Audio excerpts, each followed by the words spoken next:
Well, good evening, everybody. And on behalf of Tri-County, welcome to all of you to our meeting for Tri-County Water Board of Management. I'd like to welcome committee members as well as guests who are in attendance and those of you who are online. I'd like to call this meeting to order at 7 p.m. And prior to asking for an adoption of the agenda, just one edit proposal, which is to move the agenda item West Elgin SCADA roadmap to after the closed session report as opposed to before the closed session report. So with that proposed amendment, would somebody be comfortable making the motion to approve the amended agenda? Amaryllis, thank you very much. Seconded by Alan. Thank you. Any discussion? All in favor? That's carried. Thank you very much. Appreciate that. Okay, carrying on. Disclosure of pecuniary interest. Does anybody have any pecuniary interest concerns or conflicts of interest at this time or during an agenda item?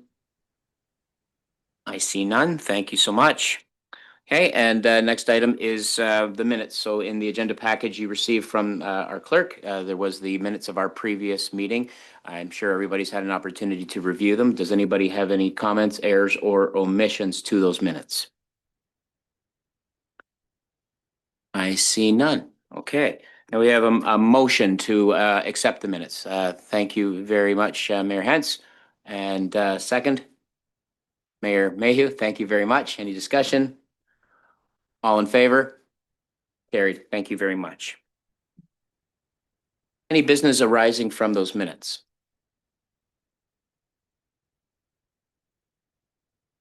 Nothing from the committee members, Madam Clerk? Nothing? Okay. All right.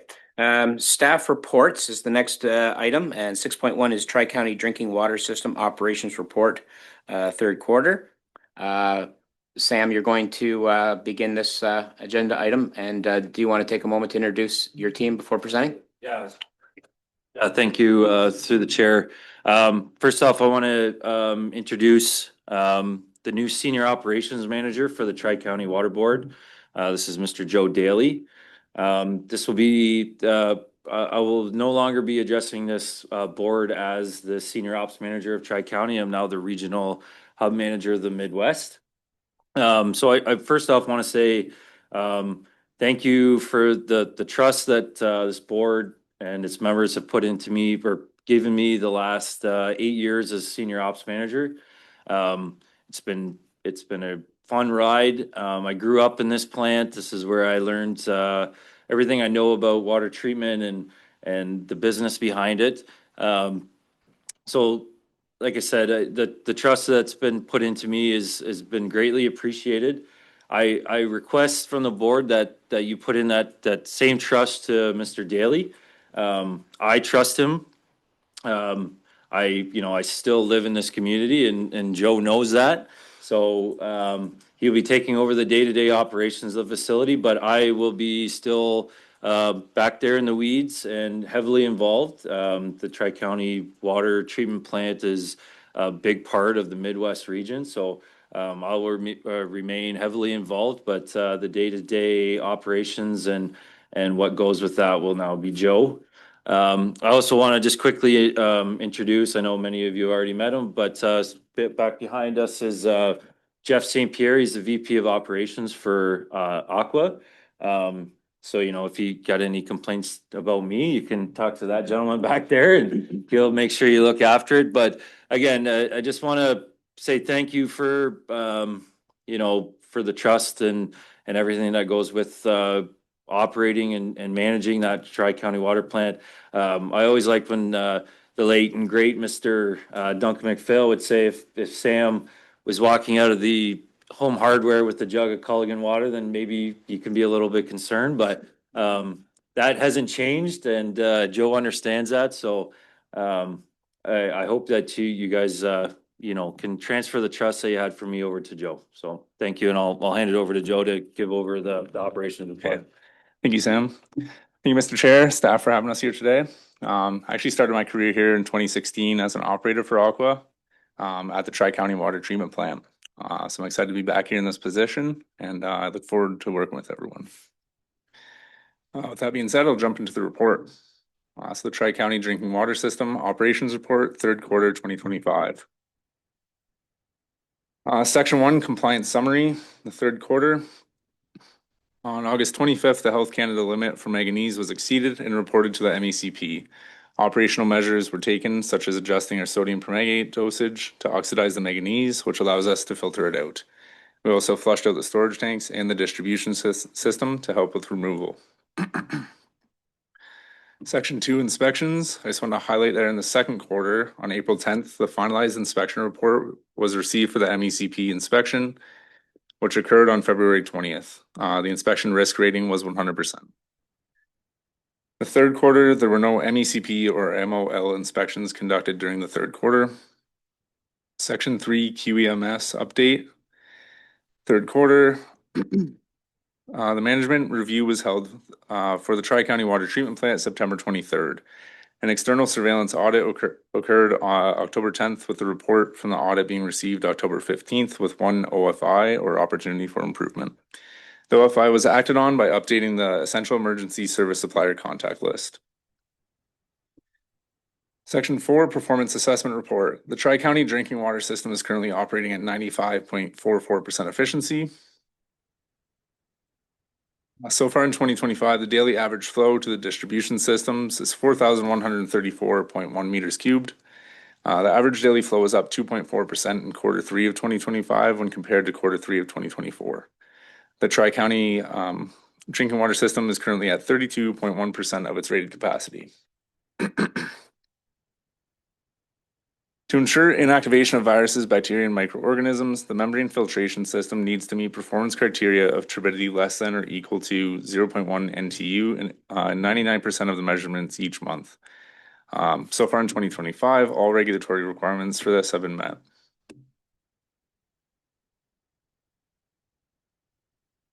Chlorine residuals are also monitored throughout the treatment process to ensure disinfection is adequate to meet inactivation of viruses, bacteria, and microorganisms. Chlorine residuals are also required in the distribution system as secondary disinfection. All regulatory requirements have been met for this in 2025. Weekly testing is also performed for E. coli, total coliforms, and heterotrophic plate count, or HPC. E. coli and total coliforms have a limit of 0, while HPC doesn't have a limit. It's more of an operational guideline. All sample results for this have been within regulatory requirements in 2025. Sampling testing is completed quarterly for THMs and haloacidic acids. This testing is done at both the treatment plant and the West Lawrence standpipe to help provide information on how THMs and HAs are forming in the system with retention time. The running limit for THMs is 100 micrograms per liter, while HA's limit is 80 micrograms per liter. All sample results for this are within regulatory limits in 2025, which leads us to occupational health and safety. There were no additional health and safety issues identified during the third quarter. Section 6, general maintenance. The big one to highlight in the third quarter is that Trojan was on site July 8th to 10th for replacement on the membranes on filter rack number 1. This is a part of a capital project that we completed. Section 7, alarm summary. The third quarter. In July, we experienced a lot of generator running alarms due to power outages, flickers, or brownouts. We have generator run times kind of broken down later in the report in a table. In August, generator alarms continued. We also have alarms listed on here pertaining to the most recent yellow water event experienced due to lake conditions causing high levels of manganese and low dissolved oxygen. Section 8, community complaints and concerns for the third quarter. In July, multiple community complaints were received due to taste and odor concerns, suspected to be caused by geosmin and MIB in the source water, and this was confirmed through testing. This will be touched on more in depth during the upcoming technical memo, which will be presented after this report. Section 9, generator runtimes. So as you could see in table 7, higher than average generator runtimes were experienced at the Tri-County Water Treatment Plant in the third quarter. So quarter 1 and 2 combined runtime average was 4.36 hours per month, and quarter 3 our combined runtime average was 21.82 hours per month. Our total runtime due to power outages, flickers, or brownouts was 167.8 hours for the year, and 138.3 of these hours were in Q3 of 2025. That's all for me. Thank you. Thank you, Joe. Any of the members have any questions for Joe at this point? I guess my only question with regards to the generator. Oh, Alan? Thank you very much, Chair. Joe, I know those numbers meet compliance. I'm just, could be useful to myself and I'm sure other board members that I just wondered how we stack up against other plants our size.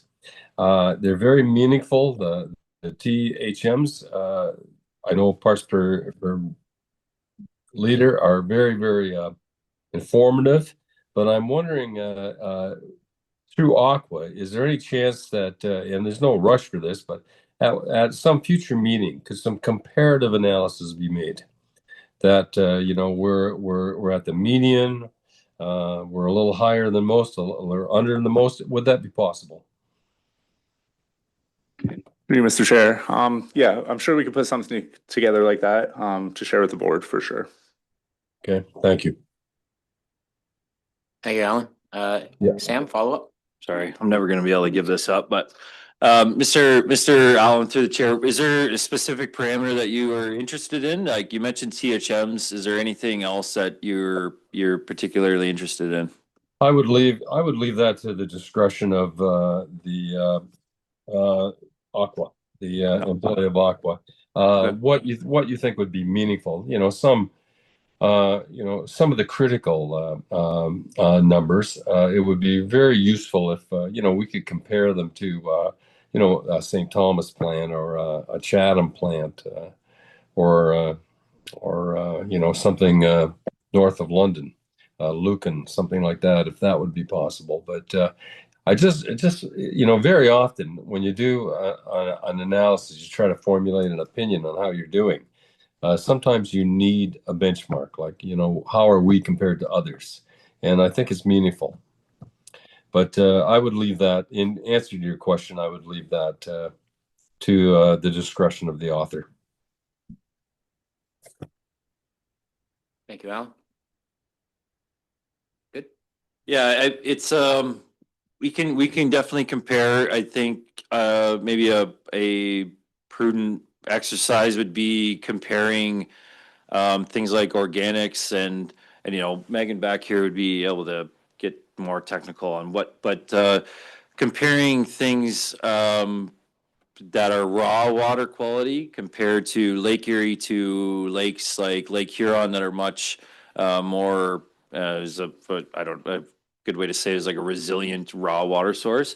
Well, we can take that back and have a discussion internally and decide, what things we can compare. Things like THMs are affected by raw water quality as well. And Tri-County themselves, or Tri-County itself does very well in THMs and ATAs because the retention time's low. But Mr. Mayhew, by the time things get out to Southwest Middlesex, your THM numbers are going to be comparably high to other municipalities in the province, which you'd definitely find that for sure. But we'll take that back as a group and we'll speak with staff and kind of see where we can go with that for sure. Okay. Yep. Thank you. Thank you, Sam, and thank you, Alan.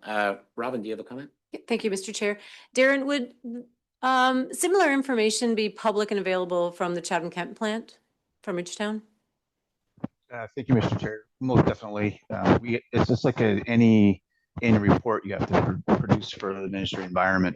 I do want to say though, when I'm looking at on screen, the trihalomethanes running average is 45.25. If you go back in time, that number was close to double that. We were pushing on the limits of the 100 micrograms per liter, and the adjustments that the staff have made at the water plant is really shows. We were always concerned. We were always threatened that the limit was going to go from 100 to 80. and they've never done that. But kudos for all the work that's been done to drive the methane's down. But it's really hard to compare. I know what Sam's kind of thinking. It's hard to compare. Trihalomethanes has a lot to do, like you said, with organic matter, but it's also the length of transmission. You want to measure at your furthest point, so it is difficult. But most definitely, Robin, our annual report's all accessible, and if you want me to send a copy your way or Sam's way, I can do that. Thank you, Mr. Chair. Thank you, Mr. Chair. And so, Sam, I'm wondering if we could just maybe do a comparison to some of our neighboring plants. But now what I'm hearing, Darren, is maybe we even do a little bit of historical data so we can show sort of improvement over time, but into what are reasonable limits. And that both might show optics to our community. There's been improvements both within our plant, but then how we're comparing to that of our neighboring plants. We could also reach out to Central Elgin to ask if their information is available and see if we can do a comparison. Yeah, through the chair, absolutely. Aqua has many partners, Chatham Kent. We go all the way down to Haldeman, and we have Port Stanley we compare things to. And just to comment on like Darren said, the improvement in that THM number is significant. And that's through, the board's investment in pH control, the pH control pilot. I know some of you, not everybody would be familiar with it, but we started dosing carbon dioxide for pH control. But yes, there's been many efforts to reduce those numbers, and yeah, if we can definitely do a comparison here and show those improvements and compare to other plants that may not have the technology that we do, and maybe compare to the ones that do have the technology that we do. Thanks, Sam. Thank you, Robin, and thank you, Darren. Mayor Mayhew, do you have a comment? Yes, thank you, Chair. Yeah, I don't want that inquiry I made construed as criticism against Aqua. It's not. I'm very much aware of the history of improvement with Aqua, and just tout your capabilities on a daily basis. I know the organic matter in Lake Erie. When it hits chlorine, I know those THMs are produced, and the history, I know that we have cut them right in half. And our constituents occasionally ask, and that's the message that we convey. But no, I'm a great fan of Aqua. That is not a criticism. We're not pointing fingers. All I'm saying is that it would be meaningful, I think, to me and many other members of the board if we just knew where we stood. And I know that the comparisons are hard to make because, Lake Huron is deeper and colder and has less organic matter. So obviously the raw water is going to be a lot better and less chances of THMs in that. But yeah, it's not a criticism. And it's just an effort to make sure how we stack up to the median. Thanks, Alan. Appreciate that. Anybody else have any other comments? Yeah, the only comment I had, Joe, was that obviously our generator's gotten a real good workout this year. So how does that, or does that impact its life expectancy? Does that change sort of what we're looking at for replacement, or is it just a blip? Thank you.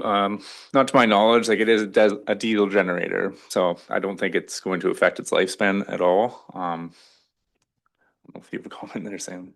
Yeah, like the generator is as old as the plant, and it only has 700 hours on it. So I would consider that it barely broke in. I mean, obviously, it's not ideal having this many brownouts, and we've addressed, we've tried to address this, and I know staff is using this data that we're now including in these reports to share with Hydro One, and I believe, I forget what the position that they could now hold. It's like a municipal liaison or whatever, but this was a request from the board when we signed up for the game day that we start showing this, and it's real data and it's valuable data that staff can bring to the Hydro One to, I don't know if you're ever going to get new transmission lines and get rid of this dirty power, but at least now that it's not just hearsay that we're getting brownouts, it's real time data. One thing to point out is the ISO demand program.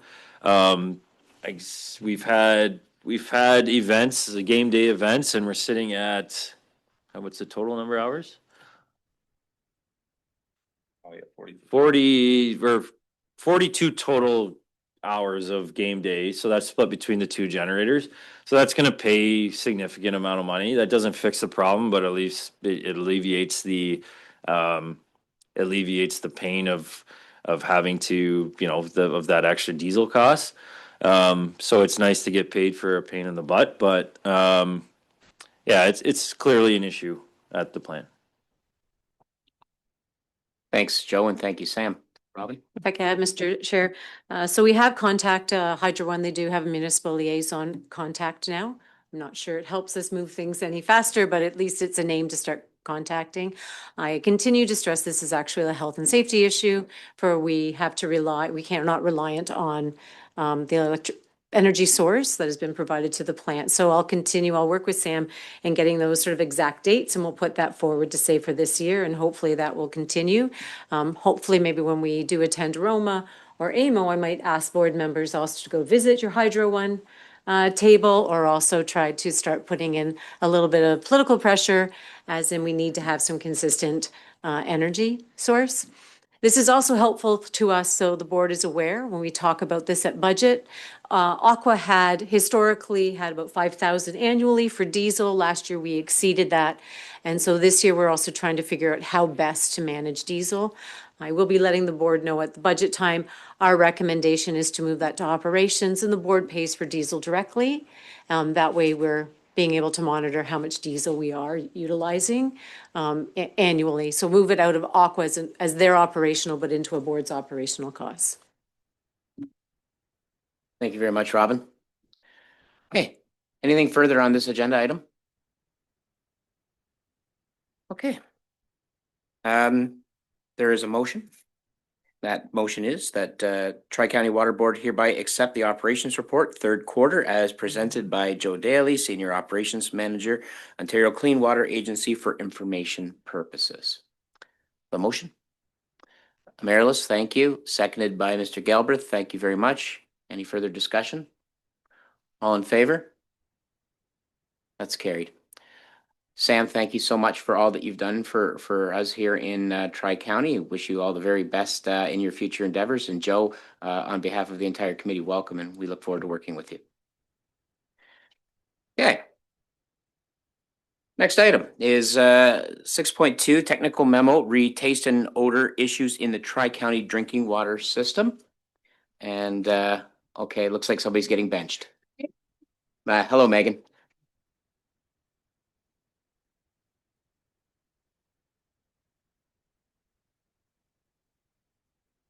Oh, I can. So.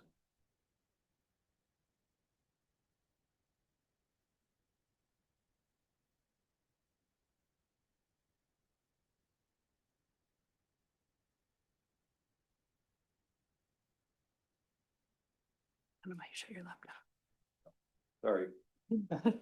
No worries. Had it open. I guess I can talk briefly. So the what we will discuss is the technical memorandum that was done by our IPOTS group through Aqua to discuss the Geosmin and MIB event that we experienced in July due to those elevated naturally organic compounds in Lake Erie.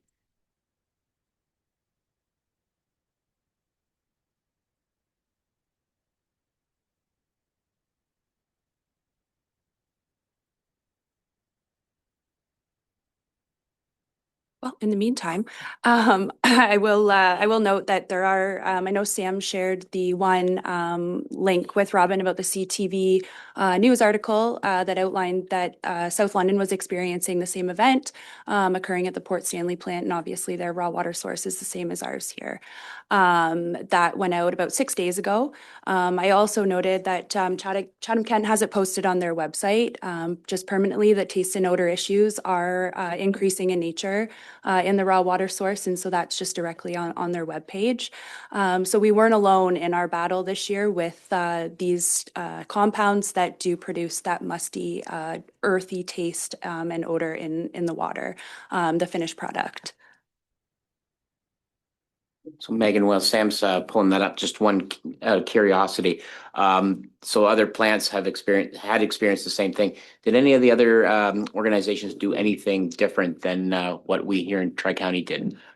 Well, just to go back on the THM and HAA discussion as well, it's hard to compare apples for apples when we're discussing different treatment technologies, right? So us at the water treatment plant, Tri-County, we have a microfiltration plant. We don't have any chemical addition except for sodium hypochlorite. So when we look at other systems along the shores of Lake Erie that are typically conventional treatment plants, it's very hard because they have alum addition, they have conventional treatment through media filters. A lot of them have powder activated carbon. So there's very many other treatment options out there that can address these types of things that unfortunately in Tri-County we don't have available to us. So when comparing whether other treatment plants experience these issues and have problems, it gets difficult if that treatment technology that they have is not similar to the one we have. And so at Port Stanley, they do have powder activated carbon, which is utilized for their taste and odor, and that system was fully operational. However, in speaking to some of the operators at that facility, their powder activated carbon system wasn't actually able to work fully to eliminate the elevated concentrations of geosmin and MIB during this particular summer. And so they did have complaints, which is part of the reason that news article went out as well, to just let South Londoners know that they'll be experiencing some taste and odor issues in their water supply as well.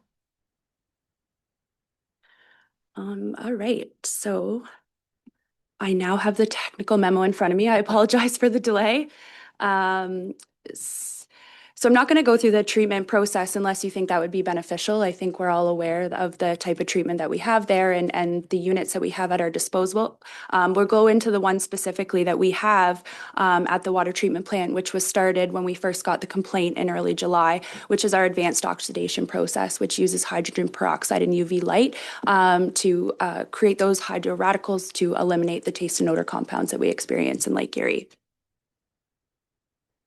So our water quality concerns at the Tri-County Water Treatment Plant, which we're all privy to, know for years have been an issue, are elevated manganese levels as well as iron and our anoxic conditions that we experience during lake turnover late summer, early fall, which brings all of those bottom contaminants, compounds, naturally occurring matter to the surface, which then we end up pulling in and having to treat at the water treatment plant.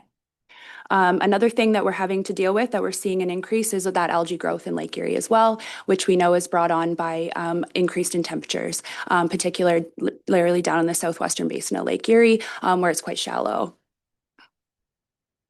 So we reached out to our engineering group, our IPOTS group, in July to talk about potential things that we could do at the water treatment plant to help eliminate these taste and odor concerns. We also conducted additional sampling. So thank you to the consumers who were quite descriptive in what they were seeing with the water, that allowed us to really hone in and pick our parameters that we wanted to sample for. And we were able to then confirm what those compounds were by their very descriptive description of what they were tasting and smelling in the water. And as you can see in the technical memo, we did see elevated results of MIB and geosmin in the treated water as well as in the distribution. We actually chose a sample station just outside of this room here where some of the complaints were more central, and that was actually our highest concentration that we did receive. Similar to THMs and HAAs, geosmin and MIB can actually form down the line as the water ages. So although we didn't catch it in the raw water when we sampled at that point, we caught it in the distribution system, and it can continue to elevate. And as you guys may aware, Mike, I know Dutton then experienced some of that as well, and it was a few days after we had experienced it in the Tri-County and West Elgin systems. So MIB and geosmin is naturally occurring, and it is a result of the breakdown of the blue-green algae. It does cause a very unaesthetically pleasing water taste and odor, as we know, and at very low concentrations, which makes it also very difficult to treat. We could have, it's 5 nanograms per liter that they say is detectable by taste and smell, which makes it very challenging. There's currently no enforceable standards for MIB and geosmin, and therefore we don't routinely sample for it as it's not regulated parameters. And again, the biggest challenge for water treatment at this point for MIB and geosmin is that super low detection limit for consumers. So at the water treatment plant, we do have, like I said, our advanced oxidation process that uses hydrogen peroxide and our UV light. So again, this is the UV and the hydrogen peroxide together creates a highly reactive chemical known as hydroxyl radicals, and that's what's going to attack those compounds to then break them down to remove them from the water source. Our typical and historical operation of our UV system and that AOP system has been around August 1st as we prepare for our late summer, early fall yellow water event when we typically receive those aesthetically unpleasing complaints about the yellow water with the iron and manganese. This event occurred, I believe it was July 8th. When we had sampling, which is well earlier than when we would typically see any conditions in the lake, unfavorable or have those conditions where the water treatment plant wouldn't be able to handle that without that system online. So the recommendations that have been put forward are fairly straightforward and easy operation-wise. We are going to begin sampling MIB and geosmin as we would our microsystems. That begins June 1st as part of our harmful algal bloom monitoring season, which begins, like I said, June 1st and goes until October 31st. So that's going to be incorporated into our weekly sampling program to monitor for those parameters. We also are going to begin operating our advanced oxidation process starting June 1st, running through that harmful algal bloom season as well to October 31st. We'll continue to monitor the ranges of our hydrogen peroxide dosage, our UV, to ensure that we're maximizing our treatment to ensure that we are eliminating those compounds from the drinking water. I believe I've touched on everything unless there's any questions, or Sam, Scott? Yeah, I'll kind of just, I'll take the, that was a technical side. So for the kind of the layman's terms of this this is a new issue. This is a 2025 issue. We've never had this geosmin MIB issue that's been, at least prevalent to the smell and noticeable in our system. There's always, we have a whole section of Aqua that's like, they're committed to finding new emerging issues in drinking water and things like that. This is one of them. So, this year was very much reactive on our part to mitigate it. We were able to mitigate it quickly. But like Megan said, in it states in the technical report that this isn't something that you smell in the raw water. It's not even something that you smell while it's leaving the plant. We've strictly relied on consumer complaints and people calling in saying that their water smelled like dirt and soil and things like that. So it is a new emerging issue. The ramifications of this that I feel the board should know is that we can easily control this through the testing and turning on our AOP system early and monitoring and all that, everything that's in this technical report. But I think it needs to be pointed out that this AOP system is not cheap to run. You're using an expensive chemical and hydrogen peroxide, and as many of you may know from farm water systems and things like that, is UV uses significant hydro. So it's a balancing act of, we want to ensure that people trust the drinking water, and we feel they should, even if this geosmin and MIB are present. But the alternative to mitigating it and hopefully eliminating it is increased operations costs for the board. Like like I said, we use historical knowledge and experience in turning on this AOP system usually around the 1st of August to prepare for yellow water, but this geosmin and MIB is not yellow water. This is a separate issue.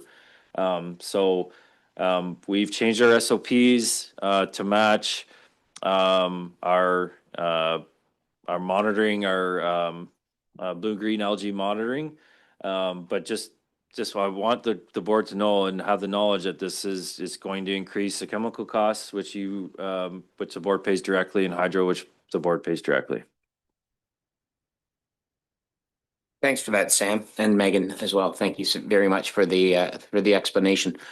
Any of the committee members have any questions for Megan? No. Robin. Thank you, Mr. Chair. Is it possible for us to, for the process used, when it was used this year, for us to sort of determine cost per month? Well, I guess it's going to depend on the rate. We monitor, or I believe we record, or no, we do record the peroxide usage. So we will be able to give you the liters of peroxide used, and the hydro, we can tell you the date that we turned it on, and you should see your hydro bill jump. But we don't have access to your hydro bills on a regular basis, so that would have to be something that staff would have to look. But we can give you the date that it turned on, and you will see a jump. And if I might, Mr. Chair, are there some signs or conditions that we now know that might lead up to knowing that we would see this within our water, like higher water temperatures, higher land temperatures, reduced water levels? Through the chair, this one hit us like very early, like so pretty much starting August 1st, like Sam said, that's when we're on guard, and historically that's kind of what has led to this. I did just want to point out, you'll see in 2022 we did additional sampling when POTS presented their first technical memorandum on our treatment options for iron and manganese, and Geosmin and MIB were sampled at the plant and found to be below any sort of aesthetic objective, and that was ruled out as a concern 3 years ago, and here we are today. As far as Geosmin and MIB, July was fairly early. Again, it's those blue-green algae seasons that we're seeing, and more or less the die-off, and that doesn't typically happen until those temperatures get a little bit cooler. So July was an odd one. We've got some indicators for iron and manganese. I don't think they're similar for Geosmin and MIB. And again, what makes it a little bit challenging as well from a treatment standpoint is that we don't have real-time data telling us that there's changes to these organic compounds naturally occurring in the lake. We have temperature, dissolved oxygen, and pH. And that's it. So when we're collecting a sample and we're getting those results back, it's often several days later. And so we're reacting to something. I'm curious, Mr. Chair, maybe what we should be working in cooperation next year is looking at some communication out to the public. If we know these are happening in the summer months, maybe starting in June, July, making sure the public's aware that due to temperature fluctuations for changes within the lake, anything that would signify increases of algae blooms, that this is the impact on the water, and just so that the public is aware. Now, that can do two things. One, that makes people maybe assume that they're tasting musty water, but at the same time, it just makes sure everyone's aware that these are issues from our lake that's bringing up, and this is how it impacts the water, the quality of our water. So I'm all for that. I think you're correct, Robin. I think that the community outreach and the forthcoming of information, or the possibility, which again, I think at the end of this season, we really got into as well. So we do use a website that I think Sam shared with you that monitors data in Lake Erie and it actually forecasts. So we were able to kind of predict. Now, a lot of their sensors and their data is down in the Southern Basin, and we're just on the cusp of where that data gets reported. So it's not always accurate. But we do monitor any forecasted trends and things that are changing in Lake Erie to make sure that we provide that notice like we did this year to say, hey, we think something may be coming. And then that way, doesn't come as a surprise, but I think that's an excellent idea. If I could further, Mr. Chair, I've had some conversations with Aqua concerning this event and then how it impacts our community. And for those who are on social media, probably hearing comments from our community, and those who aren't on social media, bless you for being able to not listen. And with that, we recognize that there are a lot of rumors and then community trust and how that's impacting. And so we recently had a conversation with Aqua about how do we get some communication and how do we do some sharing. And so perhaps in spring of next year, and this actually, Robin, may align better, knowing that we'll be going, hopefully won't, but possibly going into these type of events, that we do a bit of a public outreach education session, of which we're opening up the plant. We're inviting our community to come see the plant. So it's not just this surprise thing, what are they doing down there? It's actually quite a clean and efficient operation, and that can maybe demystify a bit to our community. They also have an education session, so which our community can come and understand where your water comes from, what happens to your water and how it delivers to us, and that it's not always going to be perfect. And these are the things we need to watch out for. So board, something for us to look towards to doing in 2026, but maybe being a little more proactive together helps us counteract. Here in West Elgin, we know we hear a lot of it first because we see the delivery of water first, but that can also help our community and then our neighboring communities as well. Thanks, Robin. That's a really great point. And Megan, thank you again very much. Any other comments or concerns from the board? Mr. Mayhew. Yeah, I do. This is very, I was very well taken that that type of open house be exercise that we can invite members of the community to view the plant. I think my ears are on the ground all the time, listening to ratepayers, and I think part of the problem is with Southwest Middlesex, we have fairly expensive water. We are we're above the median of comparable municipalities. We've analyzed that, and in the past, and I know that our councillors on a regular basis get hit on the cost of water, and I think when you get this musty water or something like that, very often the comments come, we pay all this money, and we want better water. Well, as was stated, it's the raw water. Some of the components that influence that we cannot control, and no matter what our price of water is, we're going to continue to have the odd challenge from time to time. And I think communicating that to the public would be extremely important.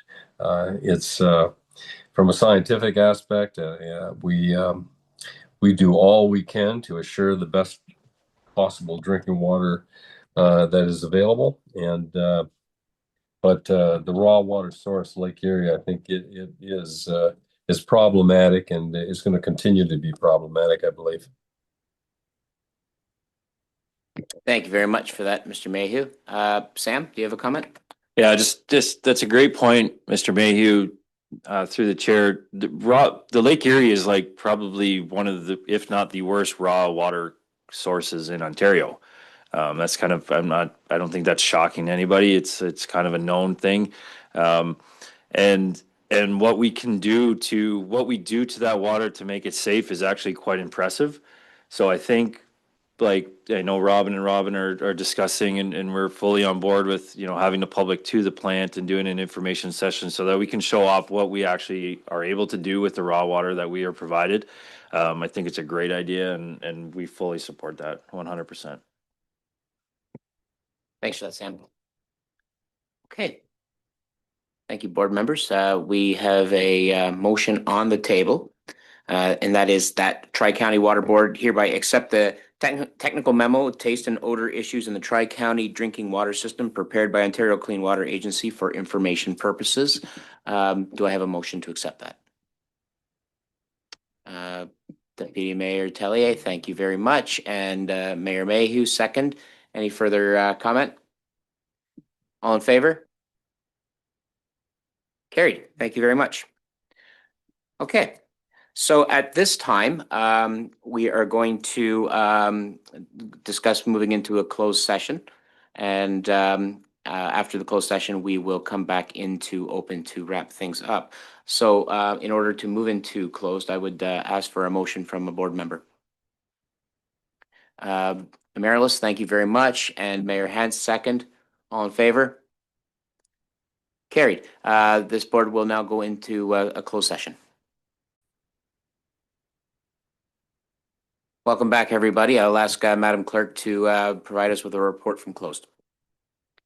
Reporting from closed session at 8:16 p.m. Tri-County Water Board received 2 items pursuant to Section 239(2) of the Municipal Act for information purposes only. Thank you, Madam Clerk. Next item is item 9, and this is the West Elgin SCADA roadmap, and this will be presented to us by representatives from Aqua. Yeah, thank you through the chair. Again, this is, I'm going to be handing it over to Andy to speak on the SCADA roadmap for the Tri-County Water Plant. This is now a revised SCADA roadmap to include cybersecurity recommendations. So I'll through the chair hand it over to Andy. Okay, thank you, Sam. Thank you to the chair. I'll put the screen share back up quick here so you guys can see what I'm looking at.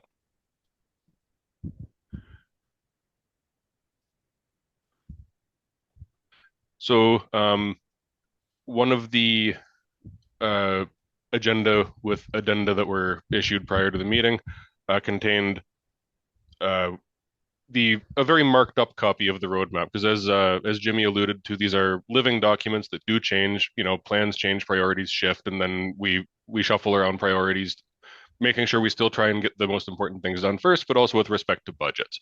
So this version is quite marked up, showing all of the moves, dates changing, prices changing, what went from year 1 to year 2, that kind of thing.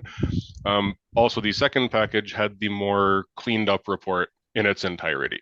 So I'll use this one for now just because it's a little less confusing than all the red lines and crossouts everywhere. The majority of the body of the report was not changed on this revision. So if anyone has read through it before, it's largely the same, just contains some write-up, some write-up regarding the additional projects that we've put in, such as the cybersecurity assessment added in here under section 4.4, and the device net under 4.5, and might have missed the first one. Yeah. So the networking and other review added in as well. And we've also encountered one that I didn't actually put into the slideshow, just more retired, obsolete hardware that we found during some of the replacements that we're going to roll into future replacements as well. So this first page of the revised roadmap shows all the projects that have been completed, and some of these are doubled up a little bit. One of the panel, we did 2 panel replacements, is captured under 1 line. So when I said there were 7 projects done, and this only looks like 5, there's a couple that are doubled up. So what we have remaining is for the end of this year, we've put in there's a couple little minor repairs to a panel that should be taken care of. There's an old industrial computer that should be removed. But other than that, most things have been moved into next year, into the budget for this year, so that we can make sure we're going through the appropriate amount of budget. And the budget concerns obviously are valid and important, but what we have been able to do is get most of the cybersecurity stuff into the first 3 years with budgets that were already on the books and approved. Now that resulted in moving around some of the panel upgrades and the PLC upgrades that were not as pressing to do. Say, for example, if a panel is rusting to the point where water might get in, we still have to do that early. If a panel just has an old PLC in there that it's good to get it out of there, okay, yeah, we can wait a couple of years on that one. That's not a big deal, especially after we move a couple of panels and you start kind of developing a spare parts inventory of those retired components. If one that's still in the field does fail, you've got some that you can move in and you can kind of stretch that out a little bit. So what we have for the remaining 2025 budget so far is 1 additional panel upgrade to the Eagle East meter chamber. That one also has a large outdoor panel that we believe is abandoned, but there's some budget carried to investigate that and make sure that we understand fully what's in there and if it can be fully removed or not. We do have the entirety of the phase 1 cybersecurity upgrades in there for $109,000, and also includes the network audit and the device net audit, both of which are sort of foundational to move forward with the other upgrades and with the cybersecurity upgrades as well. So that keeps the year 1 budget where it was, about in the same place it was for funding that's been approved already. So we don't need to worry about going over budget on that. We've just reallocated what we're doing. So for the 2026 project, again, there's more panel replacements in there, and what I've called phase 2A of the cybersecurity upgrade. So what Jimmy presented as the year 2 for cybersecurity. Then for year 3, we move on to some minor replacements at the low lift area. The expensive components have been procured already. This is just where they get installed.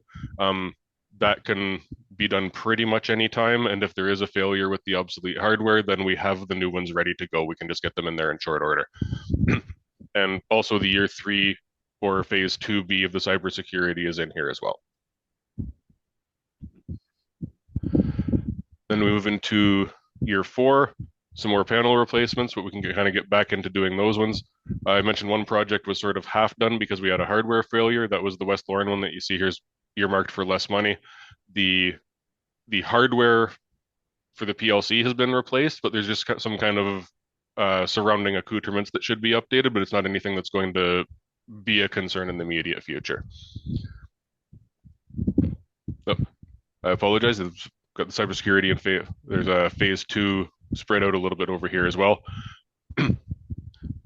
And there's also the Trojan UV system is scheduled to get an update as well. Again, for the same reason as the rest of the panels, it's got an older PLC in there, should just be modernized, get away from the obsolete hardware. Then pushing out into year 5. Now, this one's a scary number, but there is a possibility that, so these PLCs here that are in the plant, there's 3 of them. They are all the ControlLogix L6s. To replace those with modern hardware is really expensive. To replace them with the new CompactLogix system is significantly less expensive and does not require a whole lot of reprogramming. They speak the same language. It's much more capable hardware in a ControlLogix. So one of the things that the ControlLogix can do that a CompactLogix cannot is talking to DeviceNet, which again is an obsolete hardware that we need to work on getting out of there. If that review reveals that the DeviceNet was the only reason that a ControlLogix was in there and the plant can otherwise be run by a CompactLogix, these numbers are going to come down pretty appreciably. So that's part of why the DeviceNet audit is up in the first year here, so we can really start getting our head around what's going on there and decide, hey, can we migrate to a more cost-effective PLC instead of replacing it with one of these the flagship Lamborghini tier ones. So these numbers were pushed out because we need to make sure we get our heads around that first to make sure we can do that. Then here's your phase D or phase 2D rather, cybersecurity. So this one is on the 5-year plan for right now. If it's decided that wants to be more aggressive, again, this can be rejigged and I can work with Sam to figure out which projects are going to go first or which ones can be pushed back. Then just as a summary, this is a costing table in here that I've put everything on here over 5 years. You can just kind of see the individual projects. The ones that are highlighted in this kind of yellow color and this sort of peach color are from the cybersecurity assessment. So you'll be able to find each of those projects detailed in that report. And all of the ones that are labeled as panel or design in either green or blue are ones that are part of the overall SCADA roadmap and are detailed in that part of it. So this kind of breaks out, hey, here's where all these came from, the budget prices for each individual aspect and sort of how they all come together.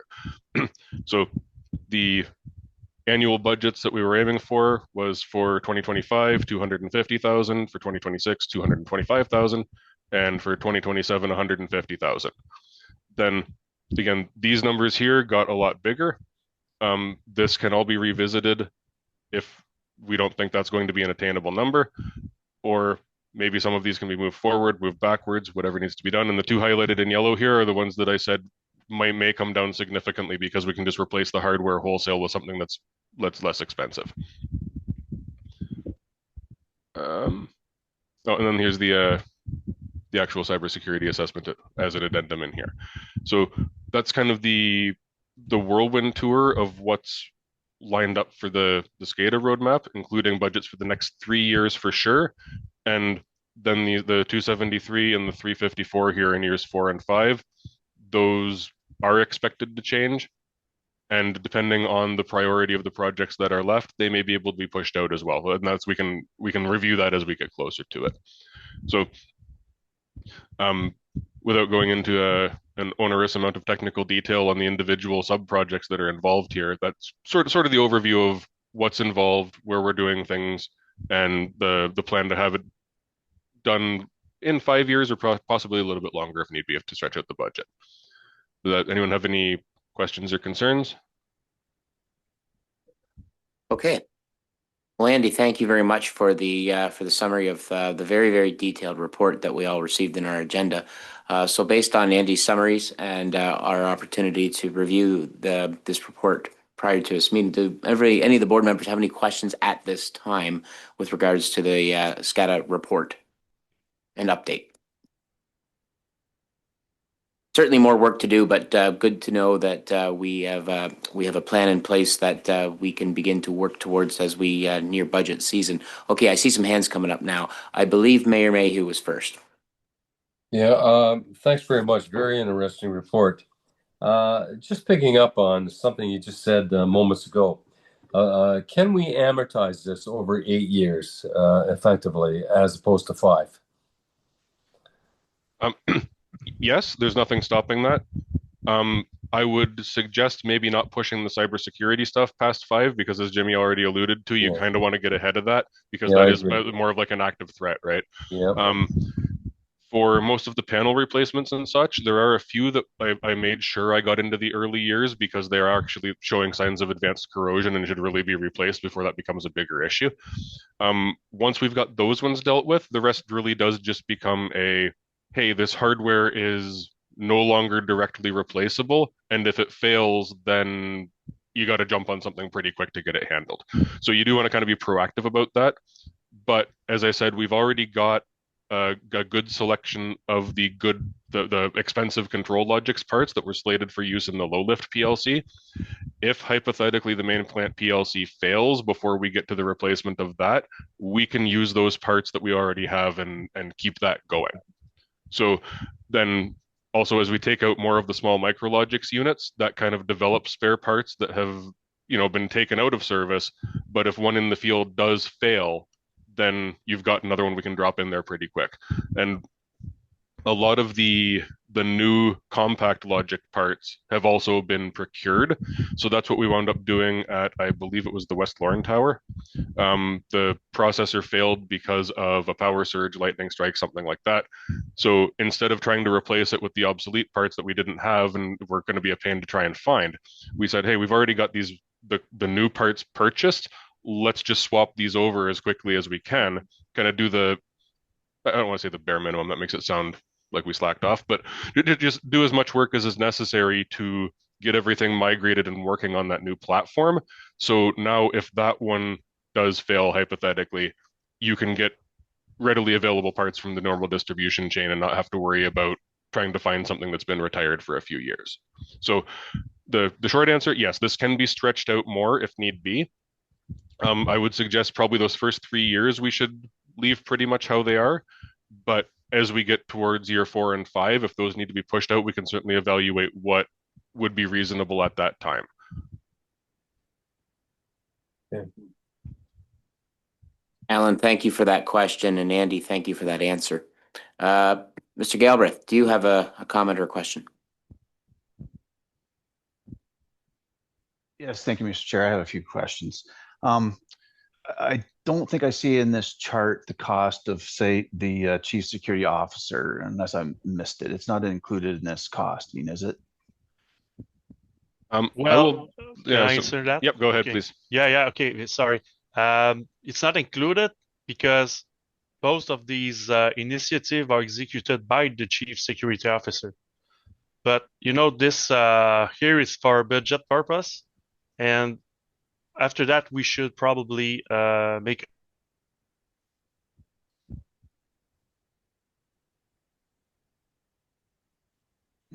You froze, Jimmy. Yeah, I think we lost Jimmy. Oh, yeah. Do you want, Darren, do you want to ask your second question? Maybe Andy has an answer for that while we wait for Jimmy to come back.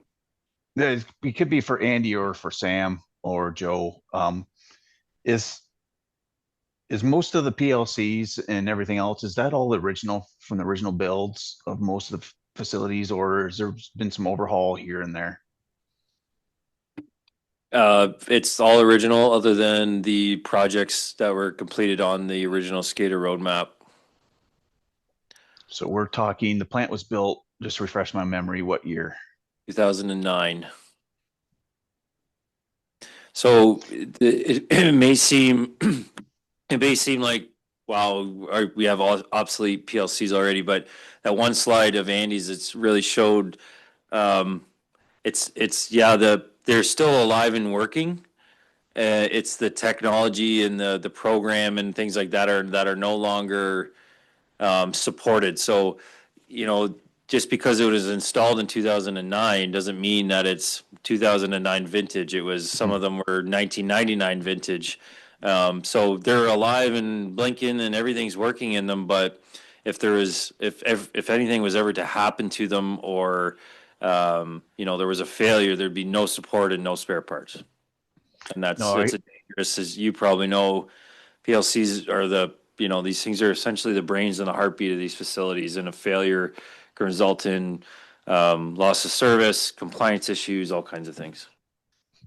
Yeah, thanks, Dan. Well, we run into this all the time too, where sometimes you're building something new and the supplier, the contractor, gets the cheapest thing they can get in, and it may be getting to the end of life on when Rockwell looks after replacement, when they, like Andy had said, quit making the parts, basically. Who presently looks after most of the day-to-day or changes with SCADA in the past? Has it been Eramosa before SEMA, or who's usually does this? Yep, that was us. Eramosa has been taking care of like West Elgin, Tri-Counties, that sort of whole region, along with some other municipalities for quite a while. I don't know specifically how long we've been taking care of the Tri-Counties plant, but I've been here for 3 years, and a predecessor performed a SCADA computer and application upgrade that finished shortly before I started. So we've been working with you for a little while. And yeah, most people would say, oh, Eramosa does this. That's kind of, I'm sure that'll fade eventually as everyone starts calling us SEMA, but we have been working with the plant for a while. I'm just doing a quick calculation. And Darren, just for your information, Eramosa is the original SCADA integrator for Tri-County. This is a designed Eramosa design system. We procure Eramosa through Aqua's vendor of record. So, it seems like we're just handing this stuff to Eramosa, but it's vetted through our VOR process, and there's checks and balances put in place to make sure that they're not gouging us. So that's through Aqua corporate VOR, and Eramosa and SEMA Plus we're talking top notch integrators. These aren't these aren't guys in their basement, although it looks like Andy might be down in his basement, but these are like world-renowned SCADA integrators. So sorry, go ahead, Darren. Mr. Chair. So I just did quick math on the 1.252 million over, and it's the plant, say, call it 16 years. It's 78,000 per year. I do know, like, these are the brains. This is what operates these microfiltration plants. Without them, we can't do much. So I usually, when I do look at things, as to what's it been costing per year on life cycle, and that's basically what we're looking at, is about 78,000 per year to maintain this. So thank you, Mr. Chair.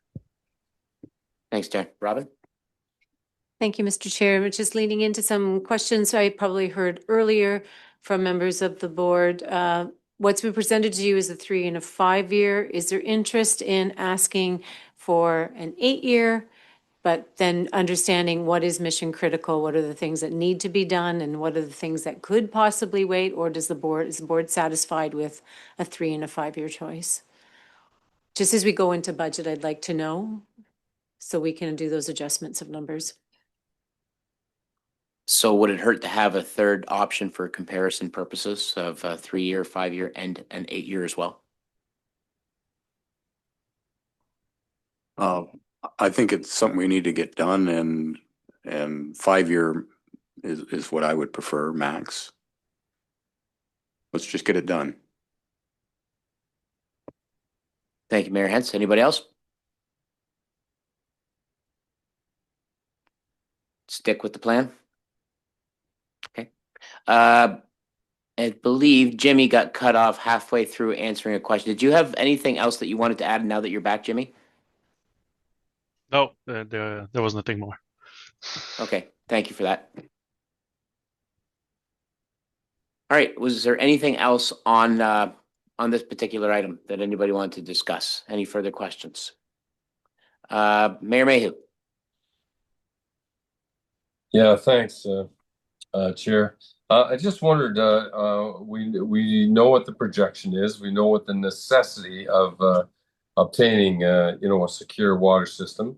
I mean, at the end of the road, how does this impact race? Has that been part of the conversation? Like, what are the ramifications of accepting this? How will that impact water rates? Yeah, if Thank you, Mayor Mayhew. Currently, I have Mike Turner has been assisting the municipality of West Elgin, and in turn, I've contracted him to assist the Tri-County Water Board in the development of your upcoming budget. He has made some comments already when we're looking at continuing in the implementation of this, and the board also working towards your capital project refurbishment or replacement of your standpipe. He does have some concerns, and so I will be talking with him about what that is, what the rates may need to look like, or how that can be addressed. that's to come then, okay? Thank you, Mayor Mayhew, and thank you, Robin, for that comment as well. Anything else? Well, I want to thank you to all the presenters and everybody who brought their wisdom and their knowledge on this really important topic, and thank you for bringing this board up to speed on things. And we look forward to continuing to work together down the road to accomplish what needs to be accomplished in the most efficient way possible. So the recommendation or the motion on the table is that Tri-County Water Board hereby accept the Tri-County SCADA roadmap for information purposes. Do we have someone to motion? Mayor Hens, thank you very much. Seconder. Councillor Drouillard, thank you very much. All in favor? Carried. Thank you very much for that. Okay, and the final issue to adjust or to address tonight is adjournment, the hotly contested item. So the recommendation is that Tri-County Water Board hereby adjourn at 8:39 p.m. to meet again at 7 p.m. on Tuesday, November 18th, 2025, which will be the budget meeting, or at the call of the chair. May I have a motioner, please? Thank you, Amaryllis, and seconded by Deputy Mayor Tellier. Thank you very much. All in favor? Thank you to the board. Thank you for all of the contributors, everybody. This meeting is closed. Thank you for your attendance and have a great evening. Thank you.